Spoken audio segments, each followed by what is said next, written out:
Yo mon gars, j'espère que tu vas bien. Aujourd'hui, nouvelle vidéo. Je vais t'aider à arrêter cette erreur que tu fais peut-être dès aujourd'hui.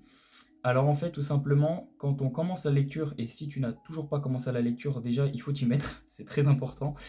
Et je t'invite à aller regarder ma première vidéo sur le système des mini-habitudes que j'explique en détail pour que tu commences pardon, la lecture étape par étape, progressivement, afin que ça fasse une courbe exponentielle, pas linéaire, exponentielle, afin qu'en fait que tu n'arrêtes jamais de lire.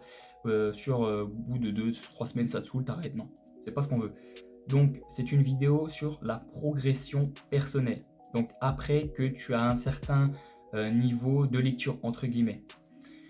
Je t'avais parlé des relations sociales avec des principes de comment se faire des amis de Dale Carnegie, notamment sur la concentration à écouter son interlocuteur sans lui couper la parole. Ça, c'est pour le premier point.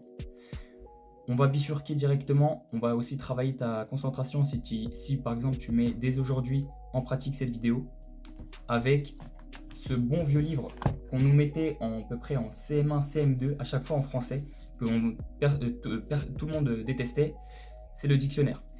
Notamment le Larousse CM 6e. Alors tu vas me dire, mais t'inquiète pas, ça arrive. Par exemple, quand tu lis un livre, tu as remarqué que des fois, il y a par exemple des mots dissimulés que tu ne comprends pas. Souvent, c'est des mots soutenus. Alors tu vas me dire, oui, mais moi je lis des livres un peu business, c'est des termes assez complexes comme les fonds indiciels par exemple pour l'investissement, notamment aussi la bourse, etc. Je te sors un livre encore plus, on va dire, compliqué au niveau du vocabulaire. Alexandre Dumas, Le Comte de Monte Cristo, à peu près 1300-1400 pages. Des mots soutenus à chaque page. À chaque fois, je scrute mon dictionnaire. Je n'utilise plus Google. Pourquoi? Parce qu'au début, je prenais l'habitude de vérifier une information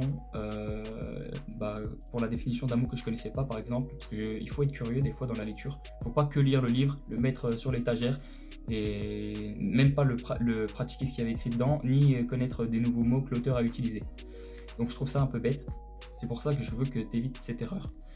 Donc Alexandre Dumas a un livre avec des mots assez, même très soutenus qu'on utilise voire quasiment jamais, beaucoup de passés simples aussi, même aussi notamment pour la conjugaison tu peux utiliser des bécherelles.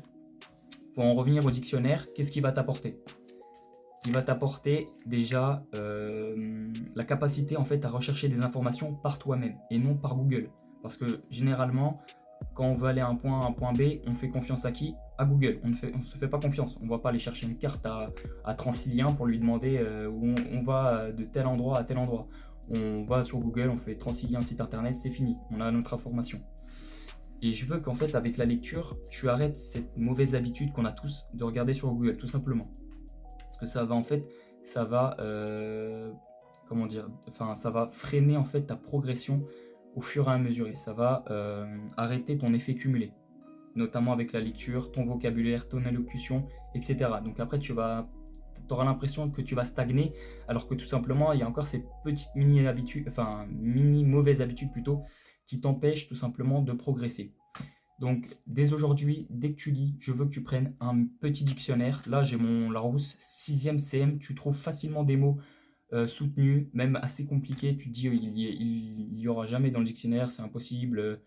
Tu le trouveras, t'inquiète pas, tu le trouveras. Il y a tout ce qu'il faut dans les dictionnaires, tu le trouves.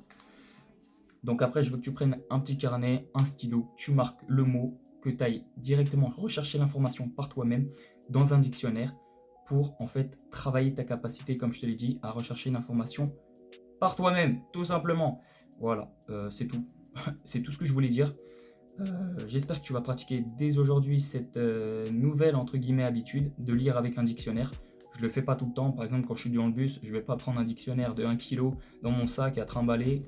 Il y a des petits dictionnaires si tu es vraiment focus, mais tu peux le faire. Par exemple, si tu as l'habitude de lire le matin chez toi, tranquille, avec des petites alpha ways, je vais en parler dans d'autres prochaines vidéos.